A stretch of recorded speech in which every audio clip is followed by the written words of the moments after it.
Lawrence Weiner is an American artist born in 1942 who lives and works in New York. He is generally regarded as a key figure in conceptual art, a pivotal art movement which began in the 1960s. Weiner's work often takes the form of typographic texts, a kind of word art in space, which are composed in ways that subvert conventional modes of logic and rationality, pushing us to see the world in new ways.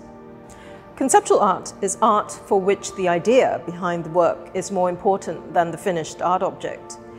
This is a kind of art making that is about the finding of ways to configure words, objects, or situations in order to pose critical questions, statements, and/or experiences to the viewer and the world.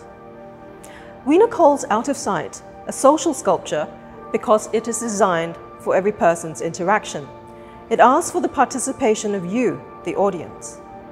The artwork is floor-based and will immediately remind you of the childhood hopscotch game, except that as you physically navigate your way through the work, and no, it isn't necessary to take giant hops across the squares, you will take in the various textual phrases embedded in the work that beckon you to look, think, imagine, and even articulate all the possible positions, actions, and destinations for yourself.